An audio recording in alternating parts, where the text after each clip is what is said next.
नमस्कार साथियों, my self Rakesh Kumar. आज फिर मैं एक नई वीडियो लेके आपके सामने आया हूँ।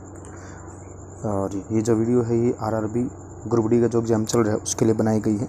एक सीरीज़ मैंने पहले डाल दी थी, ये सेकंड पार्ट है। और इसमें जितने भी क्वेश्चन आए हैं 30+ क्वेश्चन है, और 30+ क्वेश्चन जो मैं बताऊँगा उनके और आगे चल के यानी कि कम से कम आपके 50-60 क्वेश्चन ये कवर कर देगा। इन क्वेश्चन को कॉपी पेन लेके लिख लीजिएगा। और जो चैनल पे नए आए हैं वो चैनल को प्लीज़ सब्सक्राइब कर लीजिए। वीडियो को ज़्यादातर शेयर करना, लाइक करना। आप देखिएगा शेयर, आप चैनल को ना तो शेयर करते हैं ना लाइक करते, तो प्लीज़ आपसे रिक्वेस्ट है कि चैनल को लाइक कर दीजिएगा, वीडियो को लाइक कीजिएगा और सब्सक्राइब कर दीजिएगा। ठीक है, तो आपको दिखा देता हूँ ये जो पेपर है ये ग्रुप डी का देखिएगा लेवल 1, और ये 2018 को हुआ था जयपुर में। ठीक है, तो वो पेपर है आपके लिए लेके आया हूँ। आगे चलते हैं, देखिएगा। चलो करते हैं स्टार्ट पेपर को। जो हमारे जो जितने भी क्वेश्चन हैं वो क्वेश्चन इस फॉर्मूले पे बेस है, तो इस फॉर्मूले को एक बार कर लीजिएगा। ये फ्रीक्वेंसी से आवर्तकाल से रिलेटेड है। हमारे जो ध्वनि तरंग है उसके अभिलक्षण क्या क्या होते हैं ये देखिएगा। आवर्ती और आवर्तकाल के बीच में संबंध क्या क्या है देखिएगा। पहली बात तो फ्रीक्वेंसी क्या होती है।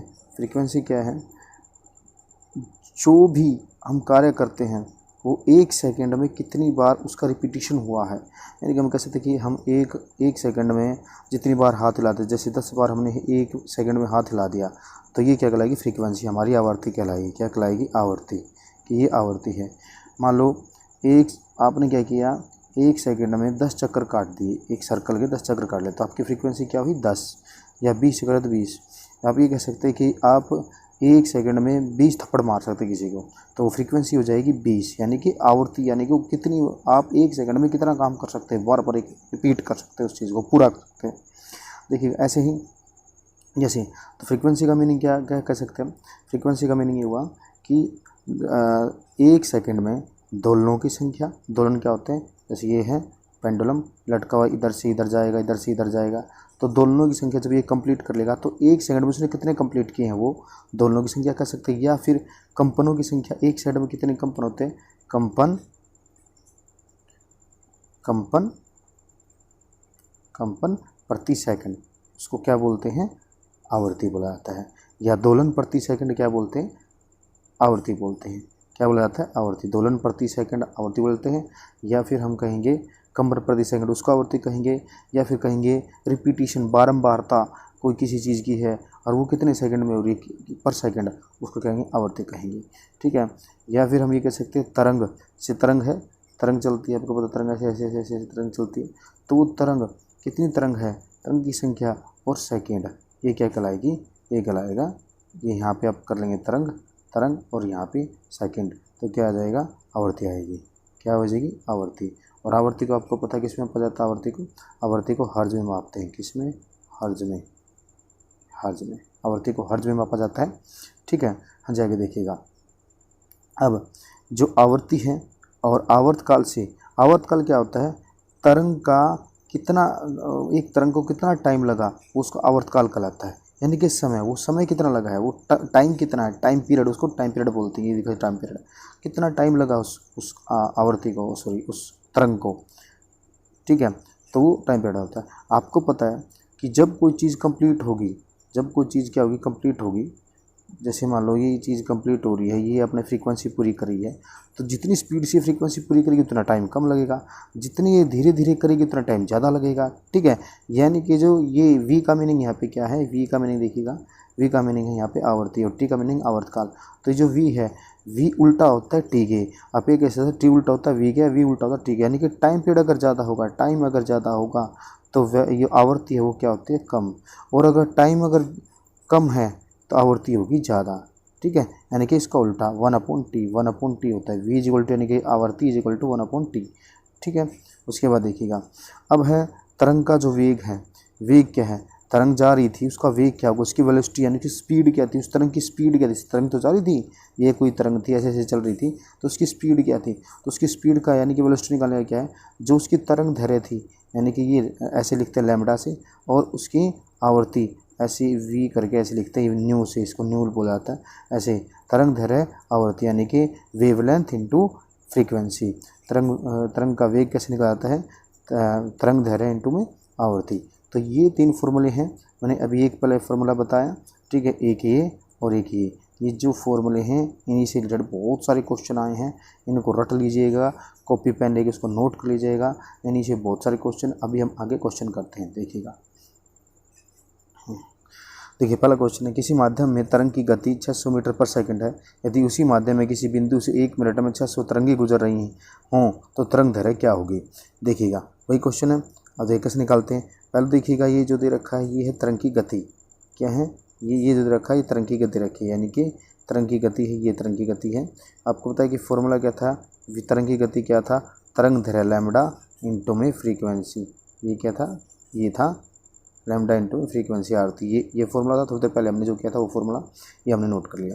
अब देखिएगा हमारे पास क्या दिया गया है, तरंग की गति दी रखी है, उसी माध्यम में किसी बिंदु पर 1 मिनट में 600 तरंगें गुजर रही हैं तो तरंग दैर्घ्य क्या होगा। हमें लैम्बडा ये वाला हमें ये पता करना है, हमें क्या करना है, हमें ये पता करना है और ये हमें निकालना पड़ा है, क्योंकि ये भी नहीं दे रखा, ये है ये भी नहीं दे रखा, लेकिन हमें निकालना पड़ा है। मैंने बताया था स्टार्टिंग में कि जो फ्रीक्वेंसी होती है वो क्या होती है, जितनी भी कोई चीज़ बार बार आती है और बटे में सेकेंड, वो क्या है, इसकी आवृत्ति निकाल सकते हैं। तो यहाँ पे फ्रीक्वेंसी हम निकाल सकते हैं, जैसे क्या होगा फ्रीक्वेंसी निकालने के लिए 600 तरंगे हैं, ठीक है, मैंने कहा टोटल तरंगे जितनी तरंगे हों और बट्टे में टाइम, यानी कि और वो भी सेकंड में लेना है। तो यहाँ पे 1 मिनट दे रखा है, यहाँ पे टाइम कितना है 1 मिनट। अब 1 मिनट को कितने में ले लीजिए, सेकंड में कर लीजिए, तो 1 मिनट में कितने सेकंड होते हैं 60 सेकंड, कट जाएगा तो क्या आ जाएगा 10, ये आ गया 10। तो हमारे पास जो आवृत्ति आई, आरती कितनी आई है, आवृत्ति आई है 10 हर्ज, कितनी 10 हर्ज, ठीक है 10 हर्ज। तो देखिएगा 10 हर्ज, तो जो आवृत्ति आई है वो आई है 10 हर्ज की, ठीक है। और हमारे पास एक तरंग का वेग दे रखा था, ये निकालना था, तो 10 हर्ज है, ये दे रखा है, एक सेकंड, तो ये दे रखा है v, ये दे रखा है v, और आवृत्ति हमारे पास आ गई है, आवृत्ति हमारे पास आ गई है 10 हर्ज।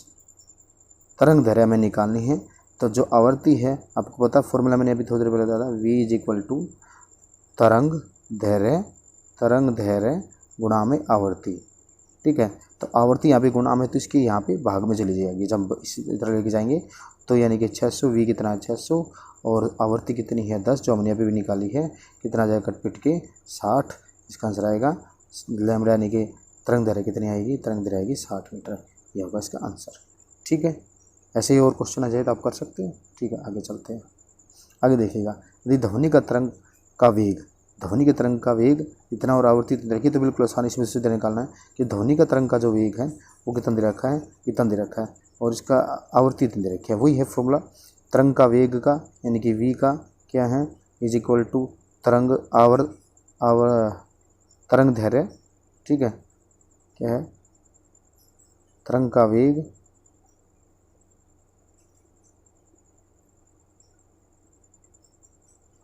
इज इक्वल टू, ठीक है, वही जो पहले हमने किया था। ये देखिएगा ये फॉर्मूला लगाते हैं, ये फॉर्मूला लगेगा, ठीक है। इसमें तरंग का वेग दे रखा है और आवृत्ति दे रखी है, ये निकालना है, ठीक है। तो हमें क्या करेंगे, इसको निकालने के लिए ये दे रखा है, इसके ये गुना में है तो ये इसके भाग में चला जाएगा, इसके भाग में चला जाएगा, इसके भाग में, तो क्या हो जाएगा, ये तरंग दैर्घ्य निकल जाएगी। बस हमें पुट ही करना है, तो पुट करते हैं, देखिएगा, ठीक है। तो ये तरंग का वेग है, ये कितना दे रखा है 5200,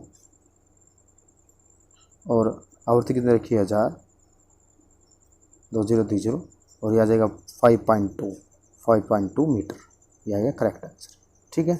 आगे चलते हैं, तीसरा देखिए, उस ध्वनि तरंग का तरंग दैर्घ्य ज्ञात करें जिसकी प्रदत्त माध्यम में आवृत्ति 800 हर्ज है और वो गति 420 मीटर पर सेकंड है। फिर वही क्वेश्चन है, वही घुमा के दिएगा, आप इसको निकालिएगा और आंसर आपको पता इसका ही आएगा, सेम ऐसे ही निकलेगा कि इसमें वेग दे रखा है वही है, ठीक है, वेलोसिटी दे रखी है, और इसमें क्या दे रखा है और आवृत्ति दे रखी है, ठीक है, और तरंग दैर्घ्य निकालना है। तो ये आवृत्ति इसके नीचे चली जाएगी, तरंग दैर्घ्य यानी कि लैम्बडा निकल जाएगा, ठीक है। तो वेग कितना दे रखा था 420 और ये 800, ठीक है। इसको काटो पिटोगे तो आंसर आ जाएगा ये वाला, ठीक है, काट लेना आंसर आ जाएगा। आगे देखिएगा, देखिए मैंने एक से वो जो मैंने सूत्र बताया आपको, उससे मैंने आपको बहुत सारे करवा दिए हैं, इसका चीज़ को ध्यान रखना, ठीक है, बहुत सारा करा दिया है। उसे एक से मैंने आपको बहुत सारे करा दिए हैं, चीज़ का ध्यान दें। ध्वनि तरंग तरंग क्या था जिसकी पद्धति माध्यम में शुक्राणु कहाँ बनते हैं, ठीक है, शुक्राणु जहाँ बनते हैं वो होते हैं विरसन में। शुक्राणु कहाँ बनते हैं, विरसन में बनते हैं, शुक्राणु विरसन में बनते हैं। और जो ये ऐसी थैलियाँ होती हैं जो अपने जो बॉडी होता है, मेल की जो बॉडी है, बॉडी से बाहर होते हैं, एक्चुअल में क्यों लटके होते हैं, क्योंकि ये जो इसका जो टेम्परेचर, जो बॉडी का टेम्परेचर, बॉडी का जो ह्यूमन बॉडी का टेम्परेचर कितना 37 डिग्री सेल्सियस, इस 37 डिग्री सेल्सियस से इसको कम तापमान चाहिए, इस वजह से ये बाहर होते हैं। और जो शुक्राणु बनते हैं ये कहाँ बनते हैं, विरसन में। और शुक्राणु क्या करते हैं, आगे जाके वो करते हैं। जब बल और विस्थापन के बराबर क्या होता है, बल विस्थापन के बराबर क्या होगा, देखिएगा। हम बात करते हैं कार्य की, वर्क, जिसको हम कार्य बोलते हैं, ठीक है। अगर हम बात करते हैं कार्य की, ठीक है, देखिएगा कार्य क्या होता है, कार्य होता है बल इंटू में विस्थापन। कहने का मतलब ये है, कार्य तब माना जाएगा जब आपने कोई वस्तु है उस पर बल लगाया, और बल लगा के इस वस्तु को यहाँ से यहाँ कर दिया, यानी कि इसको यहाँ से यहाँ विस्थापित कर दिया, यहाँ से यहाँ क्या कर दिया, स्थापित कर दिया। तो क्या होगा कि आपने कार्य किया। आप एक दीवार है, एक दीवार पे बल लगा रहे हैं और ये यहीं की यहीं खड़े, तो आप क्या कहेंगे, ये कार्य हुआ ही नहीं, क्योंकि ये दीवार तो खिसक नहीं रही। तो यहाँ पे कार्य जीरो माना जाता है कि कार्य जीरो होगा।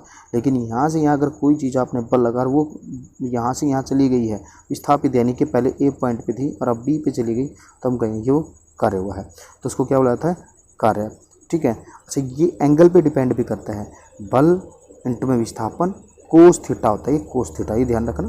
वो जब मैं क्लास लूँगा आपकी स्पेशल कार्य के ऊपर, जो कार्य और शक्ति के ऊपर मैं क्लास लूँगा, वो कार्य ऊर्जा शक्ति, तब आपको बताऊँगा, स्पेशल बताऊँगा आपको। अभी के लिए इतना याद रख लीजिए, कार्य जो होता है वो बल इंटू में विस्थापन होता है, ठीक है, या बल इंटू में विस्थापन किसके बराबर आता है, कार्य के बराबर आता है, ठीक है। अब कार्य क्या है, जब भी एक सर्कुलर पाथ में कोई कार्य पूछा जाए कि सर्कुलर पाथ में कितना कार्य होता है, तो उसमें समझ लेना उसमें कार्य होता है जीरो। इसमें कितना कार्य होता है, जीरो होता है। आपसे एक क्वेश्चन और पूछा जाए कि जो घर्षण बल है, घर्षण बल द्वारा किया गया कार्य कैसा होगा, घर्षण बल द्वारा किया गया कार्य ऋणात्मक होता है। कैसा होता है, ऋणात्मक, नेगेटिव होगा। घर्षण बल द्वारा किया गया कार्य नेगेटिव होता है। कैसा होता है, नेगेटिव, ये ध्यान रखना, ठीक है जी। आगे चलिए। एक ऐसा कारक जो किसी निकाय में गतिमान अवस्था में लाता है या लाने का प्रयास करता है या रोकता है या रोकने का प्रयास करता है, उसे क्या कहते हैं, बल कहते हैं। आपको पता है, उसको बल कहा जाता है। देखिएगा, ऐसा कारक जो किसी निकाय को गतिमान अवस्था में, देखो अगर कोई रुकी हुई चीज़ है उसको गति में करना है, या गति में कोई चीज़ है उसको रोकना है, आप इमेजिन कीजिए, क्या उसको बिना टच किए, बिना टच करने से आप उसको आगे या उसको मूवमेंट कर सकते हो, उसको गति में ला सकते हैं या उसको रोक सकते हैं, नहीं। आपको इसका मीनिंग या तो उसको धक्का देना पड़े, इसका मीनिंग आपने फोर्स लगाया। तो बल ही ऐसा है, विदाउट बल के आप ऐसा इमेजिन कर ही नहीं सकते कि वो जहाँ रखी है उससे आप उसको मूव कर पाओगे। स्थिर है तो गति में कर पाओगे, गति में है तो उसको स्थिर कर पाओगे, कभी भी नहीं हो सकता ऐसा विदाउट। और यही न्यूटन का गति का पहला नियम है। पहला नियम यही कहता है कि कोई वस्तु अगर गति में है तो वो गति में ही रहती है, और कोई वस्तु अगर स्थिर है तो वो स्थिर ही रहती है, जब तक इस पर कोई बल कार्य ना कर रहा हो। यही कहलाता है जड़त्व का नियम, यही है जड़त्व, ठीक है। आगे चलते हैं। दिए आकार का घटक उसके प्रतिरोध का कम होता है कहलाता है। दिए आकार का एक घटक जिसका प्रतिरोध कम होता है। देखिएगा, आपको एक चीज़ बताता हूँ, प्रतिरोध क्या होता है। जब ये एक तार ले लीजिए, ये एक तार है, इस तार में जब करंट बहता है, विद्युत धारा बहती है, करंट बहता है जब ये बहता है तो क्या होता है, इसको रोकने के लिए कुछ इसमें ऑब्स्टेकल्स होते हैं, कुछ अड़चने आते हैं। उसी अड़चन को, उसी ऑब्स्टेकल्स को, उसी जो रोधकता को हम क्या बोलते हैं, प्रतिरोध बोलते हैं, रेजिस्टेंस बोलते हैं, प्रतिरोध। ये क्या कहलाता है, प्रतिरोध कहलाता है। अब ये प्रतिरोध है, ये है प्रतिरोध। ये जितनी भी धारा बहेगी उसको रोकेगा। अब आपको पता है सुचालक हैं, जैसे एल्युमिनियम है, कॉपर है, चांदी है, ठीक है, आयरन है, तो इनमें क्या होता है कि इनमें इलेक्ट्रिसिटी बड़ी, विद्युत जो है बड़ी तेज़ी से बहती है, यहाँ से यहाँ बहुत अच्छे सुचालक इनको कहा जाता है। क्यों, इसका मीनिंग यहाँ पे इसके मिलेंगे, इसमें प्रतिरोध तो बहुत कम होगा, तभी तो बह रहा है। प्रतिरोध अगर ज़्यादा होता तो यहाँ तक, यहाँ से जो बिजली गई है यहाँ तक बिजली जाने में, यानी कि यहाँ से विद्युत जो गई है यहाँ तक जाने में तो मतलब नहीं जा पाती, रुक जाती। लेकिन यहाँ से यहाँ तो आपने बिजली भेजी, यहाँ तक जो गई वो एक्यूरेट जा रही है। इसका मीनिंग है यहाँ पे जो प्रतिरोध था सुचालक में कम होता है। और अगर आपसे पूछ ले कुचालक में, तो कुचालक में इन सुचालक के मुकाबले ज़्यादा होता है। ठीक है, सुचालक के मुकाबले क्या होता है, ज़्यादा। और विद्युत रोधी में होता नहीं, जैसे प्लास्टिक हरा बढ़ने में होता ही नहीं, कुचालक में होता है, कम होता है। और सुचालक में तो बहुत ही मतलब प्रतिरोध बहुत ही कम होगा, कुचालक में ज़्यादा होगा। और विद्युत रोधी में तो प्रतिरोध सबसे ज़्यादा होगा और उनमें विद्युत धारा बहेगी नहीं। ठीक है, आज समझ में नहीं आया तो प्रतिरोध सुचालक में क्या होता है, कम होता है। प्रतिरोध कम होगा तभी तो वो चीज़ बहेगी ना। जैसे एक एग्जाम्पल से बताता हूँ, ये पाइप है पानी का, ये पाइप है पानी का। ठीक है, ये पाइप का एक पाइप है, इसमें पानी चल रहा है, ऐसे पानी। ठीक है, अब देखिएगा इसमें पानी है और मैं क्या करता हूँ, इस पानी में अगर मान लो मैं छोटा पत्थर लगाता हूँ, ठीक है, तो पानी बहता रहेगा। मैं बड़ा पत्थर लगा देता हूँ तो पानी नहीं बहेगा। ठीक है, ये पत्थर क्या है, इस पत्थर को आप प्रतिरोध मान लीजिए और इस तार को आप सुचालक मान लीजिए और ये जो पानी बह रहा है इसको आप करंट मान लीजिए, यानी कि विद्युत धारा, विद्युत मान लीजिए, विद्युत धारा मान लीजिए। ठीक है, और इस ये जो पाइप है इसको आप कोई भी तार सुचालक मान लीजिए। ठीक है, अब जितना ये पत्थर आपने इसमें, जितना पत्थर आप इसमें लोगे, जितना बड़ा पत्थर आप इसमें लोगे, जितना बड़ा पत्थर आप यहाँ पे लोगे, तो उतनी ही धारा आगे नहीं बहेगी। ठीक है, यानी कि वो क्या हो जाएगा, धारा नहीं बहेगी तो कुचालक कहलाएगा। यानी कि पत्थर अगर ज़्यादा बड़ा होगा, यानी कि प्रतिरोध अगर ज़्यादा बड़ा होगा तो वो क्या होगा, कुचालक। अब क्या करते हैं आप, प्रतिरोध को क्या कर दीजिए, प्रतिरोध को आपने कर दिया कम। अब प्रतिरोध को आपने कम ले लिया, बहुत ही कम ले लिया, तो धारा यहाँ से यहाँ सारी बहेगी। इसका यानी कि वो क्या कहलाएगा, सारा यहाँ से जो था यहाँ से यहाँ चल रही है तो सुचालक कहेगा। नहीं, सुचालक में प्रतिरोध क्या होता है, कम। आई थिंक आपको इसमें आ गया होगा। आगे चलते हैं। सार्वत्रिक गुरुत्वाकर्षण नियंत्रण की SI इकाई है।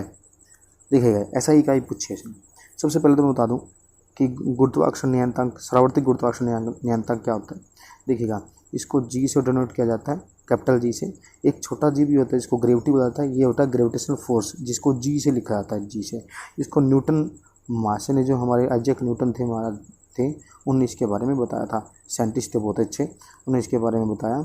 और इसकी जो वैल्यू है वो क्या होती है, वो होती है 6.67। ये देखिएगा लिखी हुई मैंने यहाँ पे 6.67 इंटू 10⁻⁻11। ये है 10⁻⁻11 है। ये कभी आप बराबर में लिखवा नहीं, ये ऊपर है, इसकी वैल्यू है, ये रेंज है इसकी, घात अब कैसे, तो इसकी घात है 10 की रेंज -11।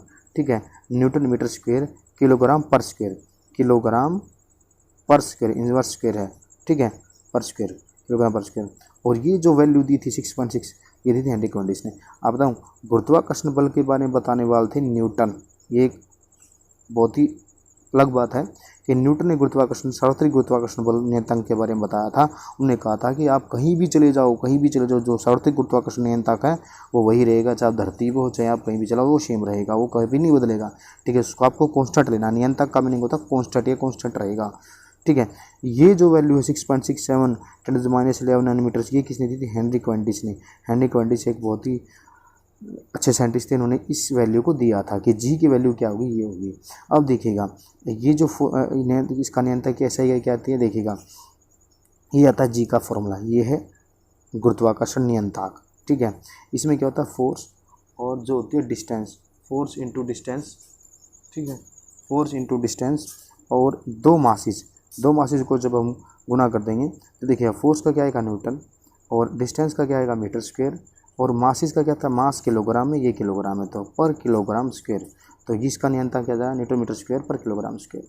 हाँ जी, आगे चलते हैं। परमाणु कौन सा भाग विद्युत धारा का निर्माण करता है। आपको पता है परमाणु का इलेक्ट्रॉन जो है वो किसका निर्माण करता है, विद्युत धारा का। इलेक्ट्रॉन जो फ्री इलेक्ट्रॉन होते हैं वही विद्युत धारा का निर्माण करते हैं। ये फ्री इलेक्ट्रॉन क्या होते हैं, देखो जो प्रोटॉन होता है तो न्यूक्लियस में होता है, वो तो फिक्स होता है, वो नहीं जाएगा। लेकिन जो इलेक्ट्रॉन होते हैं, जो फ्री इलेक्ट्रॉन होते हैं, वही मूव करते हैं और विद्युत धारा का निर्माण करते हैं। ठीक है, हाँ जी। दाएं आलिंद व बाएं नीले के बीच स्थित दाएं ओरिकल और वेंट्रिकल सेप्टम में मौजूद वाल को क्या कहते हैं। देखो त्रिकृति वाल होते हैं, देखिएगा ऐसे, ये हमारा मान लो हृदय है तो इसमें ये बीच के ही सेप्टम है, और इधर जो वाल होते हैं ये त्रिकृति वाल होते हैं। त्रिकप्ते, ट्राइकुस्पिड वाल्व हो जाता है। और यहाँ जो वाल्व होते हैं वो डाइकुस्पिड होते हैं। ये बाइकुस्पिड वाल्व होते हैं, बाइकुस्पिड, ठीक है, ये बाइकुस्पिड है और ये ट्राइकुस्पिड वाल्व होती है, यानी कि तीन ऐसे होते हैं। ये क्यों, क्योंकि ये जो कुस्पिड वाल्व क्यों होते हैं, ये वाल्व क्यों होते हैं, यहाँ पे इस एरिया में, यानी कि ये जो एरिया है यहाँ पे होता है, यहाँ पे ब्लड होता है इम्प्योर ब्लड, जिसमें ऑक्सीजन नहीं होती, ऑक्सीजन रहित, जिसमें कार्बन डाइऑक्साइड की मात्रा ज़्यादा, तो ऑक्सीजन भी होती है लेकिन कार्बन डाइऑक्साइड की मात्रा ज़्यादा होती है। तो इसमें वापस बैक फ्लो ना हो, तो इस वजह से इसमें ट्राइकुस्पिड होती है। ट्राइकुस्पिड वाल्व होते हैं, 3 वलद होती हैं, 3 कपाट तरह की वाल्व होती हैं, ठीक है। तब ये यहाँ से जब इसमें ये ऊपर का आलिंद होता है और जब नीले में जाएगी तो वापस धक्का ना लगे, इस वजह से ये ट्राइकुस्पिड वाल्व होती है, ठीक है। इधर क्या होती है, डाइकुस्पिड वाल्व होती है। वाष्पीकरण की दर किसमें प्रभावित नहीं होती है। देखिए वाष्पीकरण का मैंने अपनी वीडियो डाल रखे हैं, ठीक है। इससे पहले भी मैंने एक वीडियो डाली है जिसमें 50+ क्वेश्चन किए हैं, तो उसमें आप जाके उस वीडियो को देखिए, इसका लिंक मैं डिस्क्रिप्शन में डाल दूंगा। तो चैनल को सब्सक्राइब करना, वीडियो को देखना और उनको अपनी कॉपी में उतार लेना। साइंस के अलग से बना लेना बेटा, उसको उतार लेना। मैं गारंटी लेता हूँ कि आपके साइंस में नंबर नहीं कटेंगे, क्योंकि बार बार वही क्वेश्चन घूम घूम के वही आ रहे हैं। वाष्पीकरण दर किससे प्रभावित नहीं होती, तो देखिएगा हवा की गति से, देखिएगा किससे प्रभावित नहीं होती, क्या प्रभावित नहीं होती, किससे, पहले आप देखिए प्रभावित किससे होती है, हवाई गति से, बिल्कुल। देखिए वाष्पीकरण क्या होगा, वाष्पीकरण होता है जब ये वाष्पीकरण जो है एक सतह फिनोमेना है, सतह पे फिनोमेना है। जब आप बॉइलिंग पॉइंट से पहले जो वाटर है वो क्या हो जाए, वेपर बन जाए, क्या बन जाए, वेपर।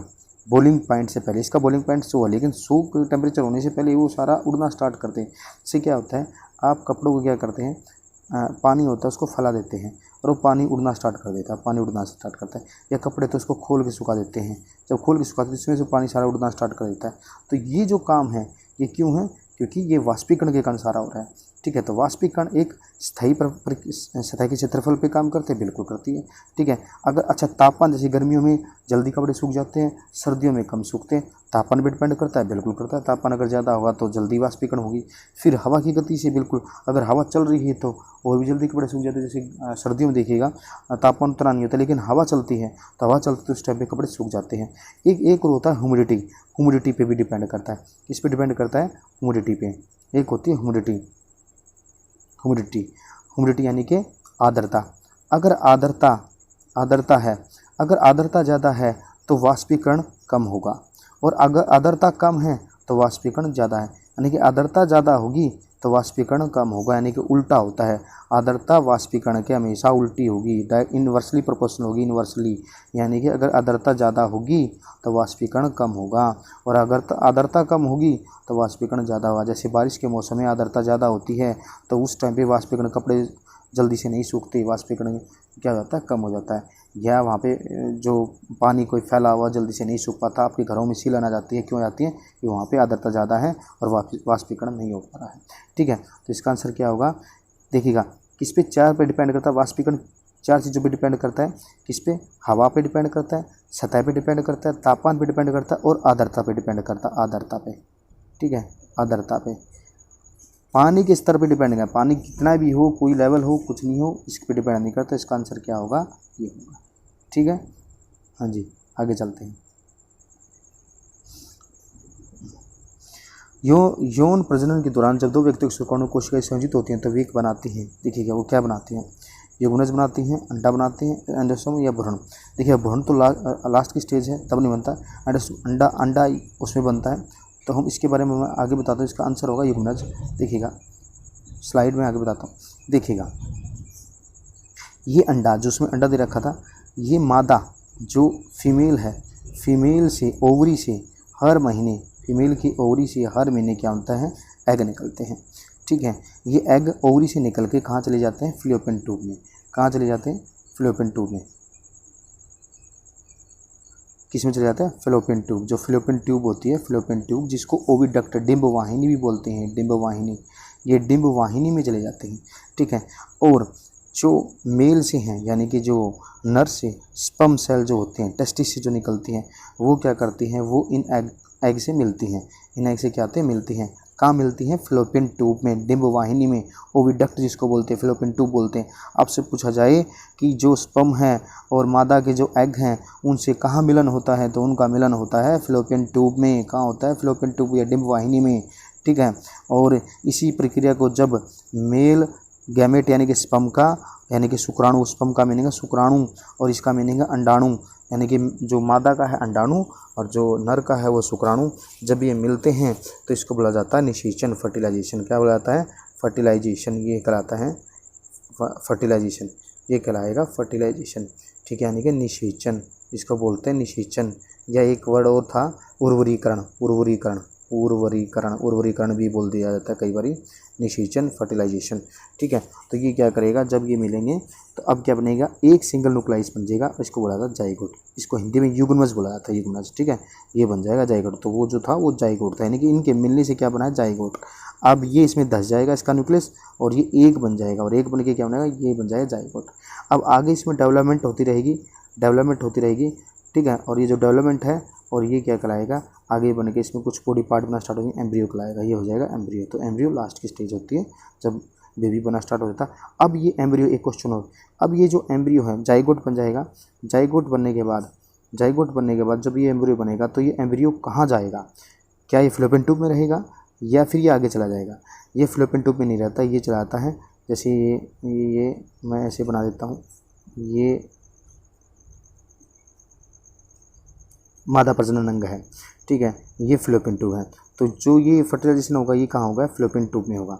कहाँ होगा ये, फ्लोपियन ट्यूब में, यहाँ होता है फ्लोपियन ट्यूब में, ठीक है। लेकिन जो ये बेबी है, ये एम्ब्रियो, जब ये एम्ब्रियो बन जाएगा, जब ये एम्ब्रियो बन जाएगा, जब ये एम्ब्रियो बन जाएगा तो ये कहाँ जाएगा, ये गर्भाशय में जाता है। ये कहाँ जाता है, गर्भाशय की दीवारों में धंस जाता है। गर्भाशय की जो दीवार होंगी यहाँ पे क्या हो जाएगा, आ जाएगा। तो ये गर्भाशय में चला जाएगा आगे बढ़ने के लिए, आगे पलने बढ़ने नहीं, ये जो जाइगोट है यहाँ पे बन जाए, जाइगोट आगे फिर कहाँ चला जाता है, यहाँ पे, यानी कि ये एम्ब्रियो कहाँ पे इम्प्लांट होता है, ये होता है गर्भाशय में। और जब ये गर्भाशय में बढ़ना स्टार्ट कर देगा और होगा, अब इसमें अलग से एक क्या होता है, जब ये गर्भाशय में जाता है तो इस बेबी में और मादा से क्या होता है, एक नाल जुड़ जाती है, इससे एक नाल जुड़ जाएगी। मालूम, ऊपर से ले लेता हूँ, ऊपर से ऐसे मादा से एक नाल जुड़ जाती है, ठीक है, एक मादा से क्या होगी, एक नाल जुड़ जाएगी। इस नाल को, इस नलिका को, इस नली को हम क्या बोलते हैं, प्लेसेंटा। क्या बोलते हैं, प्लेसेंटा। मादा से जितना भी न्यूट्रिशन है वो सभी इस प्लेसेंटा के थ्रू क्या बोलते हैं, प्लेसेंटा। मादा जितना न्यूट्रिशन है वो इसी प्लेसेंटा के थ्रू बेबी को मिलता है। तो आपसे पूछा जाए कि प्लेसेंटा काम क्या था, प्लेसेंटा काम क्या है, मादा से बच्चे को यानी कि एम्ब्रियो को सारा न्यूट्रिशन पहुंचाना, ठीक है। अमोनिया में नाइट्रोजन और हाइड्रोजन द्रव्यमान का मिश्रण अनुपात में मौजूद होते हैं। देखिएगा, मैं क्वेश्चन पहले जो वीडियो थी, पहली वीडियो में मैं करवा चुका हूँ और अभी मैं चलो दोबारा करा देता हूँ। देखिएगा, अमोनिया में, अमोनिया का फॉर्मूला क्या होता है, NH3। अगर आपको ना है तो पिछली वीडियो देख लेना, उस वीडियो में मैंने आपको कराया है। देखिएगा, वीडियो को लाइक शेयर सब्सक्राइब, मैं रात को 2 बजे उठ के ये वीडियो आपके लिए बना रहा हूँ, ठीक है। तो प्लीज़ इसको लाइक शेयर सब्सक्राइब जरूर कर देना, ठीक है। आप क्या करते हैं, सब्सक्राइब नहीं करते, वीडियो देख जरूर लेते लेकिन सब्सक्राइब नहीं करते। प्लीज़ मेरी मेहनत पे थोड़ा दक्षिणा दे दीजिए।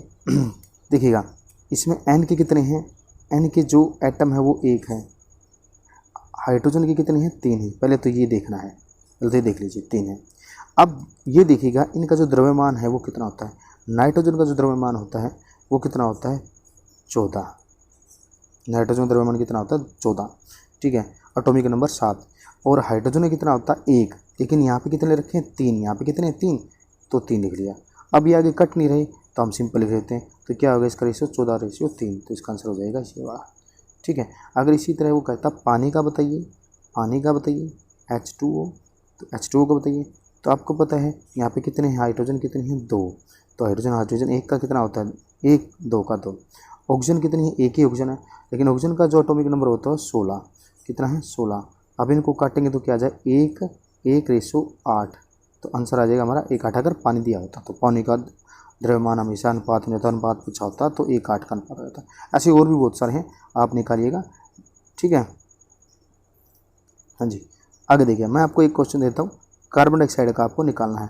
कमेंट बॉक्स में इसको डाल देना और कार्बन डाइऑक्साइड का निकाल के कि कार्बन डाइऑक्साइड क्या है तो कमेंट बॉक्स में जरूर देना, ठीक है। हो सकता है कार्बन डाइऑक्साइड का ही आपके पेपर में ग्रुप डी में आ जाए और आपने गलत कर दिया तो मैं देखूंगा कि आपने गलत किया ठीक किया। अगर इसका गलत होगा तो अगली बार मैं उसको बताऊंगा, इसको मेंशन किया जाएगा, ठीक है। 25 किलोग्राम द्रव्यमान की एक वस्तु 4 मीटर पर सेकंड स्क्वायर के एक समान वेग से गति कर रही है, वस्तु की गतिज ऊर्जा कितनी। देखिए ये क्वेश्चन मैं पहले भी करवा चुका हूँ, पिछली जो वीडियो थी उसमें करवाया था मैंने। ये क्या है, ये काइनेटिक एनर्जी पे डिपेंड है, काइनेटिक एनर्जी। और काइनेटिक एनर्जी आपको पता है यानी कि गतिज ऊर्जा। गतिज ऊर्जा पूछा गया, गतिज ऊर्जा क्या होती है, काइनेटिक एनर्जी का मीनिंग गतिज ऊर्जा। और इसका फॉर्मूला होता है half into mv square, mv square. m का मीनिंग क्या है, द्रव्यमान, और v का मीनिंग क्या है, वेग। ठीक है, आपका जो गतिज ऊर्जा होती है वो गति के कारण नहीं, वेग के कारण होती है। पहली बात तो हाफ mv स्क्वेयर, इसको रट लीजिए, काफ़ी बार ये क्वेश्चन पूछा गया। मैं आपको वैसे ही वीडियो बना के मैं आपको कराऊंगा, लेकिन आपके कमेंट अगर ज़्यादा आ गए तो मैं तब कराऊंगा, जल्दी करा दूंगा। अगर आपके कमेंट नहीं आई तो फिर मैं अपने हिसाब से कराऊंगा। तो half mv square, half mv square. अब देखिएगा द्रव्यमान कितना दे रखा है, हाफ कर लीजिए पहले, हाफ द्रव्यमान कितना कर रखा है, 25 लिख लीजिए। और 4 क्या दे रखा है, ये वेग दे रखा है 4, इसका भी स्क्वेयर यानी कि 4 गुना में 4। अब इसको काटेंगे तो आ जाएगा 2, कितना 2 चौके 8, 25 8 200, तो 200 ये आ गया आंसर, 200 जूल। और क्योंकि ऊर्जा किस में होती है, जूल में, तो जूल में आ जाएगा। ठीक है, तो इसका आंसर ये। ऐसे बहुत सारे और निकलेंगे, ऐसे दे रखा हो तो पहले मैंने करवाया था, ऐसे दे रखा तो ऐसे कर लेना। इनको नोट करते रहना अपनी फेयर कॉपी में, या कोई भी जो कॉपी आपने बना रखी है। अब देखिएगा ये क्या है, ये दे रखा है रिएक्शन का है, निम्न में से कौन सी अभिक्रिया संयोजन अभिक्रिया के विपरीत है। संयोजन अभिक्रिया क्या होती है, जब देखिएगा काफ़ी अभिक्रियाएँ होती हैं, रिएक्शंस होती हैं, आप 10th क्लास में पढ़ते हैं। ए और जब 2 अभिकारक, इनको बोलते हैं अभिकारक, जो रिएक्शन करते हैं और वो मिलके किसी एक प्रोडक्ट का निर्माण कर दें, एक प्रोडक्ट बना दें, तो उसको बोलते हैं संयोजन अभिक्रिया। जब 2 आपस में मिलके, ठीक है, जब दो आपस में मिलके किसी एक का निर्माण करते हैं तो उसको क्या बोला जाता है, संयोजन अभिक्रिया। ठीक है, एक होता है डिकम्पोजिशन रिएक्शन, उसको हिंदी में शायद क्या बोलते हैं, वियोजन अभिक्रिया, पता नहीं ऐसा कुछ नाम है। तो डिकम्पोजिशन होती है यानी कि इसका उल्टा जो होती है, यानी कि एक आपने कुछ लिया और वो क्या करते हैं, बी और सी में टूट जाए। यानी कि आपने एक अभिकारक ले रहे हो, उसको 2 में तोड़ रहे हो। ये पहले यहाँ क्या कर रहे थे, 2 ले रहे थे, एक में बना रहे थे, एक बन रहा था। यहाँ पे एक ले रहे हो, 2 बन रहे हैं। ठीक है, यानी कि इसके उल्टा, तो वो कौन सी होती है, वो वियोजन होती है। शायद उसको वियोजन बोलता है, वियोजन अभिक्रिया हो जाता है। हिंदी में उसको वियोजन बोलते हैं, इंग्लिश में उसको डिकम्पोजिशन बोलते हैं। ठीक है, हिंदी में उसको डिकम्पोजिशन बोलते हैं, इंग्लिश में डिकम्पोजिशन बोलते हैं, हिंदी में वियोजन अभिक्रिया बोलते हैं। ये संयोजन है, वो वियोजन अभिक्रिया। ठीक है, तो अब देखिएगा, यानी कि ए और बी, जब हम क्या कर रहे हैं, ए और बी हमने ले लिया और सी बन रहा है, तो ये तो थी संयोजन अभिक्रिया। ठीक है, और जब हमने क्या किया, हमने खाली ए लिया और उसको तोड़ दिया बी और सी में, तो ये क्या कहलाएगी, वियोजन। ये क्या कहलाती है, वियोजन, ये कहलाएगी वियोजन। अब देखिए, इसने कहा संयोजन अभिक्रिया की विपरीत क्रिया जो हो, यानी कि अपने वियोजन देखनी है, यानी कि एक से टूट के 2 बन जाए। देखिएगा पहले वाले में देखिए, ये है, ये एक है ए और इससे टूट के 2 बन रहे हैं। अमोनियम क्लोराइड था, इससे अमोनिया और HCl बन रहे हैं। इसमें वाटर देखिएगा, इसमें H2 गैस और ऑक्सीजन गैस दोनों बन रहे हैं। ठीक है, इसमें देखिएगा, अब ये दोनों क्या थे, ये दोनों वियोजन अभिक्रिया थे, विपरीत थे।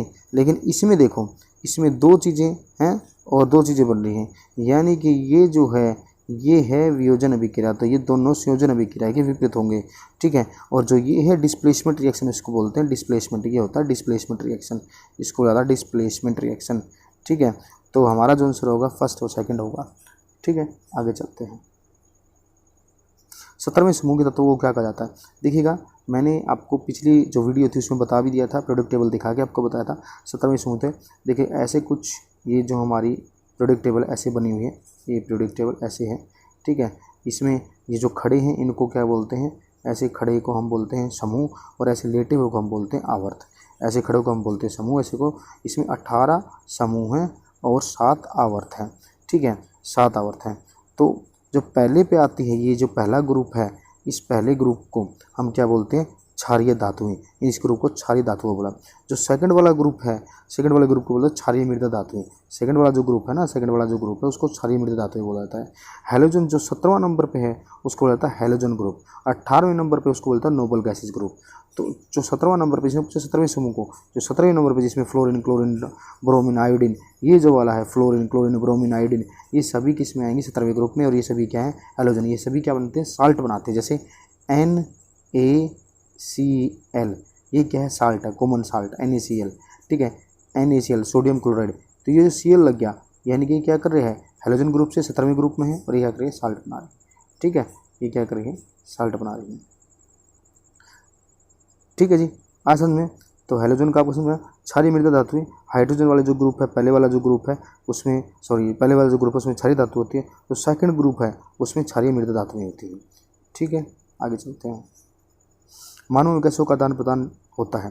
देखिएगा मानव के जो लंग्स होते हैं इसमें लिखा है कंठ से, सांस नली से, ब्रोंकाई से। आपको एक फिगर के थ्रू आपको बताता हूँ। देखिएगा ये है ब्रोंकाई, लंग्स का सबसे छोटा जो पार्ट होता है हमारा, ये क्या नासाद्वार है, मुखगुहा है, ग्रसनी है और ये कंठ है, ठीक है। और यहाँ पे जो उपास्थिका है श्वास नली, इसको ट्रैकिया इंग्लिश में बोलते हैं, ट्रैकिया, ट्रैकिया इसको इंग्लिश में बोलता है ट्रैकिया, ट्रैकिया से ट्रैकिया लिखा भी जाता है, ट्रैकिया, ट्रैकिया, ट्रैकिया लिखा जाता है, ट्रैकिया, इसको ट्रैकिया बोलता है। ये है आगे, ये श्वसनी होता है, श्वसनिका। अच्छा यानी कि ये आगे चल के क्या होता है ब्रोंकाई, आगे क्या होता है ब्रोंकाई, यानी कि जो ट्रैकिया है वो आगे चल के दो पार्ट में डिवाइड होता है। ये ट्रैकिया मान लो एक ट्रैकिया है, आगे चल के दो पार्ट में डिवाइड हो जाए, इसको ब्रोंकाई बोलते हैं। आगे ये जो ब्रोंकाई बहुत सारे पार्ट में बोलते हैं, इसको ब्रोंक्योल बोलते हैं। क्या बोलते हैं ब्रोंक्योल। जैसे ये देखिएगा ये जो है इसको बोलेंगे ट्रैकिया, श्वास नली, ठीक है। आगे ये दो पार्ट में, एक इधर वाले दाएं वाले फेफड़े में और बाएं फेफड़े में जा रहा है, तो ये इसको क्या बोला जाएगा ब्रोंकाई, इसको क्या बोलते हैं ब्रोंकाई। और हिंदी में बोलते हैं श्वसनी, क्या बोलते हैं हिंदी में श्वसनी, इंग्लिश में ब्रोंकाई।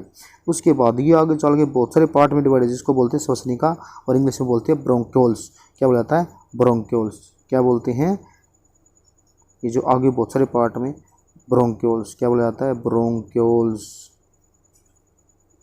ब्रोंक्योल्स। उसके बाद ये ब्रोंक्योल्स है।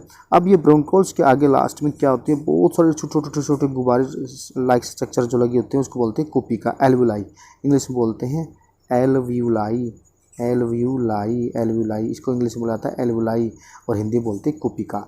अब इन्हीं में ही क्या आता है गैसेज आती हैं जाती हैं, आप गैसेज लेते हो छोड़ते हो तो इन्हीं कुपिकाओं में गैसेज आती हैं और इनमें क्या होता है ब्लड कैपिलरी इनके आसपास होती हैं, तो इन्हीं में से कार्बन डाइऑक्साइड इनमें ली जाती है छोड़ी जाती है। तो गैसों का आदान प्रदान है किन से होता है कुपिकाओं से होता है। अब से पूछे लंग्स की जो यूनिट है इकाई है वो कौन सी है, तो आपको होगी कुपिका है। इन्हीं कुपिकाओं में लास्ट में आके क्या होता है गैसेज का आदान प्रदान होता है, ठीक है। तो जो इसका आंसर था मानव गैसों का आदान प्रदान कहाँ होता है, तो क्या होगा कुपिका में, एल्वुलाई में। एल्वुलाई यानी कि इसकी इंग्लिश में लिखा गया है, कंठ इसका इंग्लिश में लैरिंक्स लिखा गया है, श्वसनी श्वसनली यानी कि ट्रैकिया लिखा गया श्वसनली को, और ब्रोंकाई का ब्रोंकाई लिखा गया है, जिसको आप ब्रोंकाई को आप यानी कि कह सकते हैं श्वसनी, जिसको आप लिख सकते हो श्वसनी, हिंदी में श्वसनी, ठीक है। आगे चलते हैं। वैसे में कौन से तत्वों में दी गई अपरूपता पाई जाती है, ग्रेफाइट, हीरा और बिकमिस्ट फ्लोरीन। देखिएगा जो कार्बन है, कार्बन आपको नॉर्मल जब आप देखते हो तो कार्बन आपको ग्रेफाइट के फॉर्म में मिलता है, हीरे की फॉर्म में आपको मिलेगा, बिकमिस्ट फ्लोरीन के फॉर्म में मिलेगा। ग्रेफाइट जो इसका है, वैसे कार्बन क्या होता है एक अधातु है, लेकिन जो ग्रेफाइट है ये अधातु का मीनिंग है कि इसमें जो इलेक्ट्रिसिटी है वो सुचालक नहीं होगी, लेकिन जो ग्रेफाइट है वो विद्युत का सुचालक होती है, उसमें विद्युत जा सकती आ सकती है, ठीक है। तो इसके तीन किसके होंगे कार्बन के होंगे। कार्बन के तीन अपरूप कौन से होते हैं, ग्रेफाइट होते हैं, हीरा होता है और बकमिस्टर फ्लोरेंस होता है। ये तो आसान था, इसमें आप करो कोई दिक्कत है, ठीक है। चूना पत्थर गर्म करने पर प्राप्त होता है।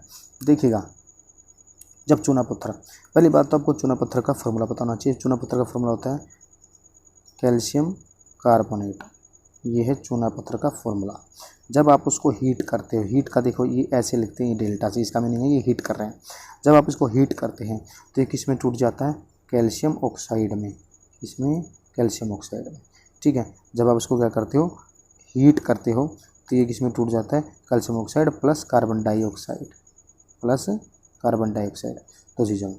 तो जब इसको हीट किया जाएगा, ये चूना पत्थर का फॉर्मूला है, आपसे पूछ रहे तो ये चूना पत्थर का, मार्बल का, अच्छा चूने का, सबका फॉर्मूला क्या होगा, ये होगा चूना पत्थर, चौक, मार्बल, ठीक है, सबका फॉर्मूला था कैल्शियम कार्बोनेट, इसको बोलते हैं कैल्शियम कार्बोनेट, ये है calcium carbonate.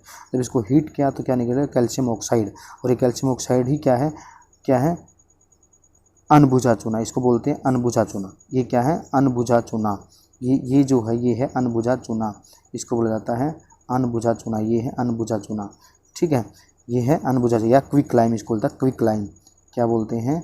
Quick lime, quick lime, quick lime, ठीक है, इसको क्विक लाइम बोला जाता है, ठीक है। ये एक मुख्य घटक है किसका? सीमेंट का। सीमेंट में सबसे ज़्यादा अगर यूज किया जाता है तो यही क्या आता है? Quick lime. सीमेंट में मिलाया जाता है इसमें। सीमेंट सबसे ज़्यादा यूज करने वाला होता है क्विक लाइम होता है। वाल पुट्टी जो होती है और जो होती है जो कली होती है उसमें क्या होता है? ये होता है। आगे देखिएगा, इसमें पूछ रखा है और है धावन सोडा का क्या होता है, ठीक है, सोडियम कार्बोनेट का, सोडियम का Na2CO3, ये सोडियम कार्बोनेट का होता है, इसको सोडा ऐश बोला जाता है। बेकिंग सोडा का NaHCO3, ये बेकिंग सोडा का यानी कि सोडियम बाई कार्बोनेट या सोडियम हाइड्रोजन कार्बोनेट बोला जाता है। सो NaHCO3 सोडियम बाई कार्बोनेट, और सोडियम कार्बोनेट का Na2 सोडा ऐश बोला जाता है। धावन सोडा क्या होता है? Na2CO3.10H2O, इसमें 10 मॉलिक्यूल होते पानी के, ठीक है। ये सभी के मैंने आपको बता दी हैं, इनको नोट कर लेना। आगे चलते हैं। आँख के उस हिस्से की पहचान करें जिसे होकर प्रकाश अंदर जाता है। पुतली है, वो पुतली है, आइरिस है, पक्षावी मांसपेशी है, कॉर्निया है। पहली बात आपको बता दूं, जो आई है इधर देखिएगा, ये वाला पार्ट है, ये सारा ओपैक होता है, अपारदर्शी होता है ये वाला पार्ट। कलर बदल देता हूँ भाई, ठीक है। और जो आगे वाला पार्ट है ये होता है पारदर्शी, यहाँ से प्रकाश अंदर की तरफ जाए। उस आगे वाले पार्ट को यानी कि इस पार्ट को, ये जो पार्ट है, सॉरी एक मिनट, ये जो ये पार्ट है, ये वाला जो पार्ट है, ठीक है, इसको बोलते हैं कॉर्निया। इसको क्या बोलते हैं? कॉर्निया। ये वाला जो पार्ट है इसको कॉर्निया बुलाता है। और यहीं से जो है लाइट क्या करेगी? एंटर करेगी, यहीं से एंटर होगी और एंटर करके फिर कहाँ जाएगी? प्यूपिल पे जाएगी। प्यूपिल, अब क्या होता है? प्यूपिल में से फिर हमारे लेंस पे आती है। लेंस कौन सा होता है? Convex lens. हमारी आँख में लेंस कौन सा होता है? Convex lens. कैसा लेंस होता है? कन्वेक्स लेंस, याद रखना। कैसा लेंस होता है? Convex lens. अब इमेज जो बनती है वो इमेज कहाँ बनती है? यहाँ, ये रेटिना पर। कहाँ बनती है? रेटिना पर। कहाँ बनती है भाई? रेटिना पर इमेज बनती है, यहाँ रेटिना पर इमेज बनती है। और ये इमेज कैसी बनती है? उल्टी इमेज। कैसी? उल्टी।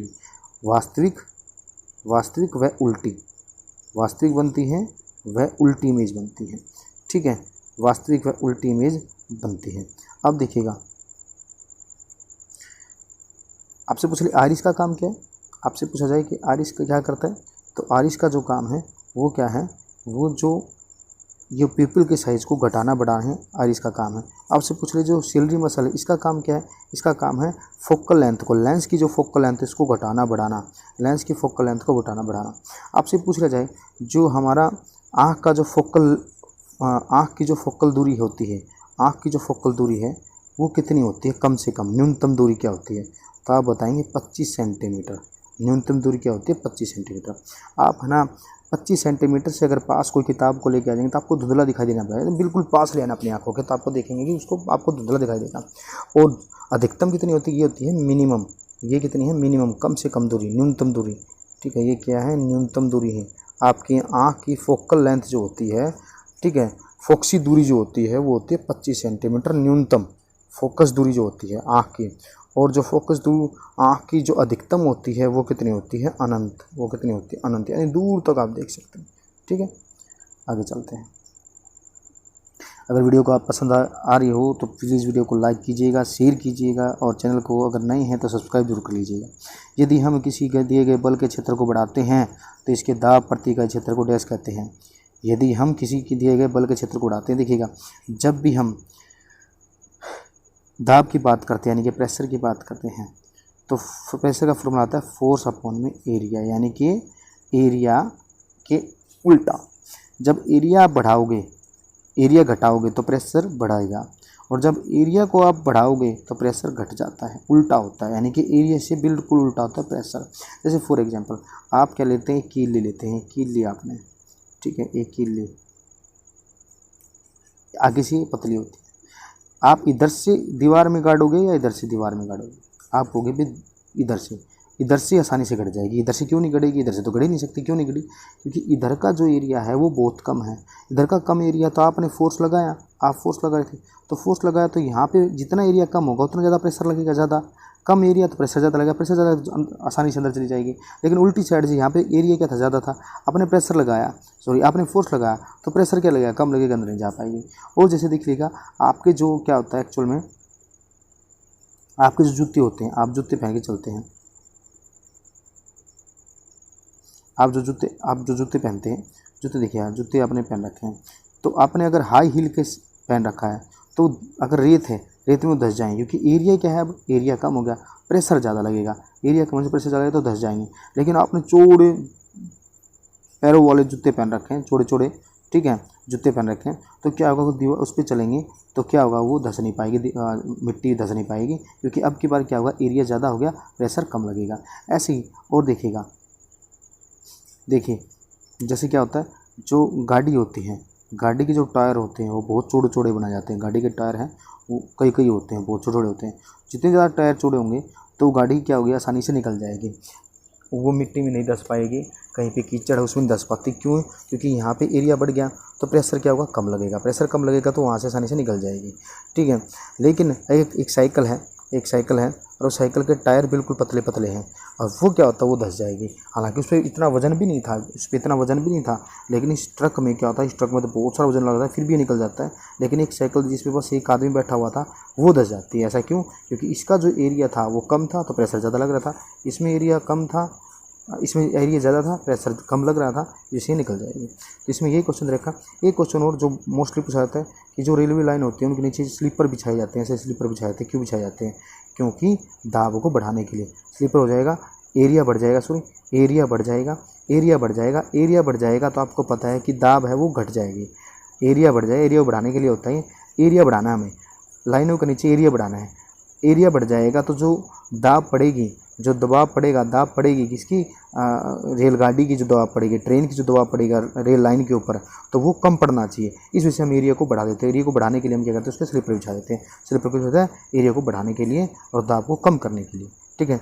तो यदि हम किसी दिए गए बल को क्षेत्र को बढ़ाते हैं तो उसकी दाब प्रति इकाई क्षेत्र क्या होता है, कम हो जाता है।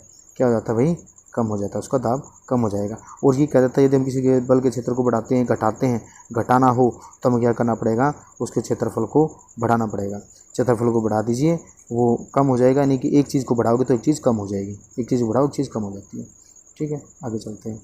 जलीय अणुओं द्वारा प्रकाशित होने वाले समूह को क्या कहा जाता है, हाइड्रोफोबिक कहा जाता है। देखिएगा, जलीय अणुओं द्वारा प्रतिकर्षित, देखिए कोई जल का अणु है, कोई एक चीज़ है, वो इससे दूर भाग रही है, ठीक है। इससे क्या हो रहा है, ये जो है इससे दूर भाग रहा है, इसकी तरफ आ ही नहीं रहा है, इससे दूर भाग रहा है, तो उसको हाइड्रो का मीनिंग होता है पानी, फोबिक का मीनिंग है डरना, उससे डर के दूर भागना। प्रतिकर्षित का मीनिंग है भागना, दूर भागना, उसको हाइड्रोफोबिक कहा जाता है।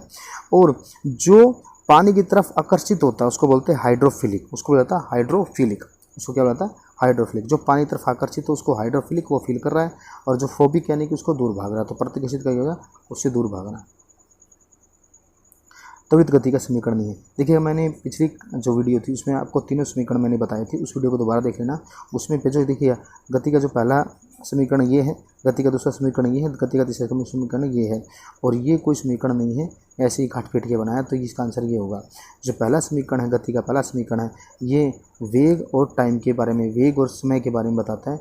दूसरा समीकरण है ये पोजीशन यानी कि स्थिति और टाइम के समय के बारे में बताता है। और जो तीसरा है वो वेग और स्थिति के बारे में बताता है, स्थिति और वेग के बारे में बताता है, ठीक है। तो ये तीनों ही है, मैंने उसमें बता रखे हैं, अब उसमें देख लेना, वो वीडियो को देख लेना। अंदर में बाईं ओर स्थित इकलौती अधातु कौन सी है? देखिएगा, ये कह रहा है कि बाईं ओर स्थित, ये ऐसे हमारी मॉडर्न पीरियोडिक टेबल है, इसमें यहाँ जो स्थित है वो इकलौती है। ये जितनी भी यहाँ तक देखिएगा, यहाँ तक जितनी भी ये सारी धातुएँ हैं, ये सारी क्या हैं, धातुएँ हैं। इधर का जो एरिया ये है अधातु का है, और ये जो लास्ट का ये है इनर्ट, 18वां जो ग्रुप है, इस 18वें ग्रुप में है इनर्ट गैसेस, सारी की सारी गैसेस हैं, ये अधातु हैं। इसने पूछा कि बाईं की ओर इकलौती धातु कौन सी है, तो वो है हाइड्रोजन। सबसे ऊपर ही पहला जो नंबर है वो हाइड्रोजन का है, और हाइड्रोजन जो है वो क्या है, सबसे हल्की एक अधातु बोल सकते हैं, सबसे हल्की है, ठीक है। दूसरी क्या है, ये सबसे ज्वलनशील गैस होती है, ठीक है। आपने ये पॉप साउंड के साथ ये जलती है, ठीक है। और देखिएगा ये क्या है, ये पहले ग्रुप में, जो पहला ग्रुप है पीरियोडिक टेबल का पहले ग्रुप में इसको रखा गया है, पहले ग्रुप में ये आती है, पहले ही ग्रुप में। इसका जो नाइट्रोजन का प्रोटॉन की संख्या कितनी होती है, 1 होती है। इलेक्ट्रॉन की संख्या कितनी होती है, 1 होती है। इसका एटॉमिक मास कितना होता है, 1 होता है। और न्यूट्रॉन की संख्या कितनी होती है, 0। आपसे पूछ रहे ऐसा एलिमेंट का नाम बताइए जिसमें न्यूट्रॉन की संख्या 0 होती है, तो वो हाइड्रोजन है, ठीक है। आगे चलते हैं। कैल्शियम हाइड्रोक्साइड का सूत्र क्या है? कैल्शियम हाइड्रोक्साइड का सूत्र क्या है?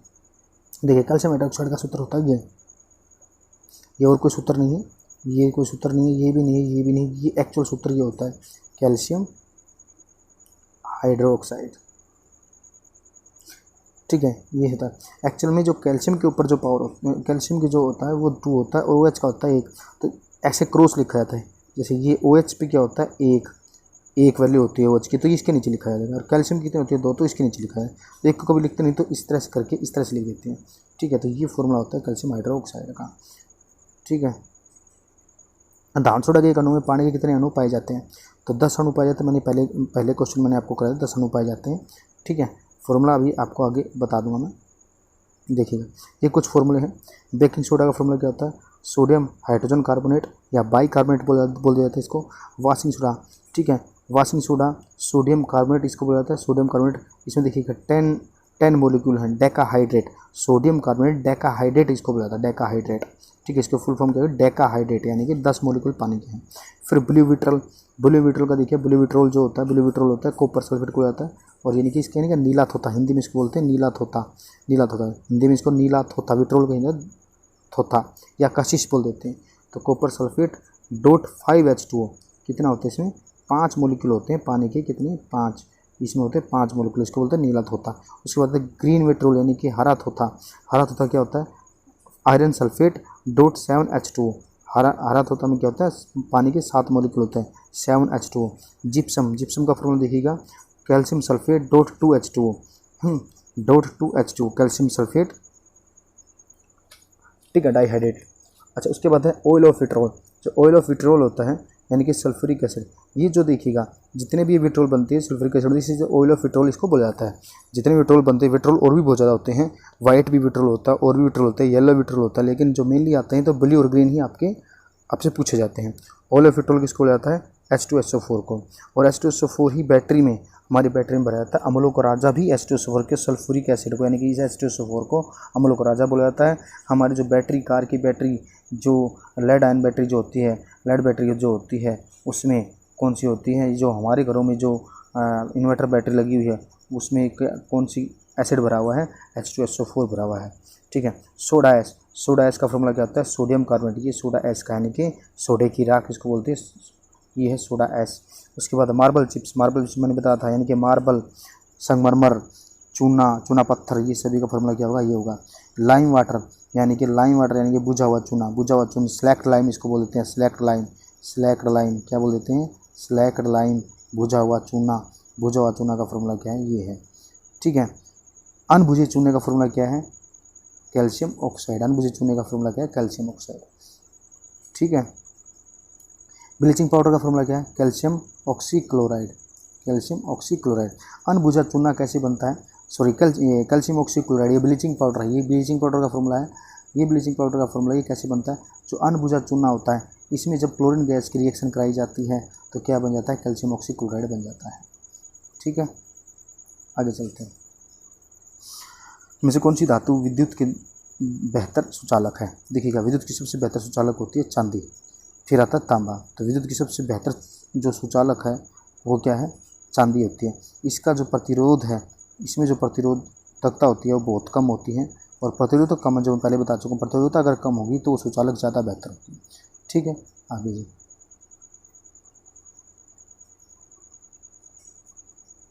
यदि बल F और त्वरण A दिया हुआ हो तो वस्तु का द्रव्यमान ज्ञात करने का सूत्र क्या होगा?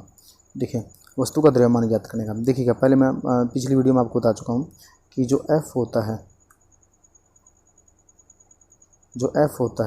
वो F क्या होता है, M इंटू A, ठीक है, F इंटू ए। M का मीनिंग क्या है? द्रव्यमान। M का मीनिंग क्या है? द्रव्यमान, ये द्रव्यमान, ठीक है। और A का मीनिंग क्या है? त्वरण। A का मीनिंग क्या है? एक्सेलेरेशन यानी कि त्वरण, एक्सेलेरेशन यानी कि त्वरण। और F का मीनिंग क्या है? बल। तो ये कह रहा है कि F और त्वरण दिया हो तो द्रव्यमान का ज्ञात करने का, यानी कि एक तो F दे रखा है, यानी कि ये दे रखा है, और एक क्या दे रखा है? त्वरण दे रखा है, ये दे रखा है। तो M निकालने का, ये द्रव्यमान निकालने का सूत्र क्या है? ये देखो पहले गुणा में है तो आगे क्या आ जाएगा? F इंटू ए नहीं आ जाएगा, F इंटू ए आएगा M, ये आ जाएगा। तो M निकालने का सूत्र क्या आएगा? F बटे में A, ये आंसर आ जाएगा, ठीक है। आगे देखिएगा, 3 प्रतिरोधक, एक 5 ओम का है, देखिएगा एक 5 ओम का, 6 ओम का, 4 ओम का है, एक श्रेणी में जोड़े होते हैं तो कुल प्रतिरोध। देखिएगा मैं पहले बता चुका हूँ, 2 तरह से जोड़ा जाता है, एक तो श्रेणी में जोड़ा जाता है सीरीज में, एक तो सीरीज में जोड़ा जाता है, और एक पैरेलल जोड़ा जाता है। कैसे? पैरेलल। प्रतिरोधों को 2 तरह से जोड़ा जाता है, सीरीज में, एक पैरेलल। जब भी सीरीज में जोड़ा है, जितने भी प्रतिरोध दे रखे हों उन सभी को, जैसे R1 plus R2 plus R3 जितने भी दे रखे हों उन सभी को जोड़ दीजिएगा, जो आएगा वो आंसर आ जाएगा। और अगर उसको दे रखा हो पैरेलल कि ये श्रेणी में नहीं है, ये बोल देता समानांतर में है, समानांतर, समानांतर में है। अगर समानांतर बोलता तो आपको क्या करना है? 1 बटे में सभी लिख लेने हैं, जैसे R1 R2 1 बटे में लिखना है, इन कैल्शियम निकालना है और आंसर आ जाएगा। अब ये कह रहा है कि ये क्या है? सीरीज में है। तो सीरीज में है तो आपको क्या करना है? नॉर्मल सी बात है, इन सभी को जोड़ दीजिए। 5 6 11, 5 प्लस 6 प्लस 4 कितना आ गया? 15। टोटल क्या आ गया आंसर? 15, आंसर आ गया 15, ये है 15। और ऐसा ही एक क्वेश्चन था जिसमें श्रेणी में नहीं समांतर में पूछ रखा था, तो पिछली वीडियो में था, उसको देख लेना, वहाँ से एक क्वेश्चन और क्लियर हो जाएगा। वैसे कौन सी धातु खुले में रखने पर तुरंत आग जल जाती है? ये क्वेश्चन पहले आ चुका है, पिछली वीडियो में डाल रहा है। जो पोटाशियम और सोडियम है, ये हाईली रिएक्टिव मेटल होती हैं, हाईली रिएक्टिव मेटल हैं, इतनी ज़्यादा अत्यंत क्रियाशील मेटल हैं, ये धातुएं हैं जो खुले में रखती है ऑक्सीजन के साथ रिएक्शन करना स्टार्ट करके और आग लग जाएगी इनमें। इतनी तेज़ रिएक्टिव होती हैं, इतनी हाईली रिएक्टिव होती हैं, इस वजह से इनको क्या रखा जाता है? खुले में नहीं रखा जाता है, खुले में आग पड़ लेती है, इनको केरोसिन ऑयल में रखा जाता है। केरोसिन ऑयल में कहाँ रखा जाता है? केरोसिन ऑयल में रखते हैं, ठीक है जी। आगे चलते हैं। 5 किलोग्राम की एक द्रव्यमान की एक वस्तु 6 मीटर पर सेकंड के एक नियत वेग से गतिमान है। वस्तु के समय की गणना करें। वस्तु का समय ज्ञात करना है। देखिएगा, वस्तु का समय ज्ञात करना है। 50 किलोग्राम की द्रव्यमान की एक वस्तु है, यानी कि M कितना दे रखा है? द्रव्यमान कितना दे रखा है? ये दे रखा है। और वेग कितना दे रखा है? कितना दे रखा है? वेग। आपको क्या करना है? संवेग का गणना करें। मैंने आपको पिछली वीडियो में बताया था कि संवेग कैसे पता करते हैं। संवेग कैसे पता क्या होता है? संवेग का जो फॉर्मूला होता है वो होता है मास इंटू में वेलोसिटी, यानी कि द्रव्यमान गुणा में वेग, द्रव्यमान गुणा में वेग। द्रव्यमान कितना रखा है? 50, और वेग कितना दे रखा है? 6 मीटर। तो 50 गुणा में 6, 50 गुणा में 6 कितना आ गया? 300 कितना आ गया? 300। और 300, अब देखिएगा इसकी ऐसा यूनिट क्या होती है? M द्रव्यमान कितना होता है? किलोग्राम, ठीक है, द्रव्यमान की किलोग्राम। और वेग की क्या होती है? मीटर पर सेकंड। तो किलोग्राम मीटर पर सेकंड, यानी कि मीटर इनवर्स सेकंड, मीटर पर सेकंड इज मीटर इनवर्स। देखो पर की जगह क्या करता है? -1 ऊपर लगा देता है, तो पर की जरूरत नहीं पड़ती, तो -1, यानी कि ये आंसर इसका आ जाएगा, ठीक है। तो आज के लिए इतना ही। बहुत मेहनत की है, रात को 2 बजे उठ के मैं लगा हूँ, आपके लिए वीडियो बनाई है, तो इसको लाइक कीजिएगा, शेयर कीजिएगा, सब्सक्राइब कीजिएगा। धन्यवाद। जय हिंद, जय भारत।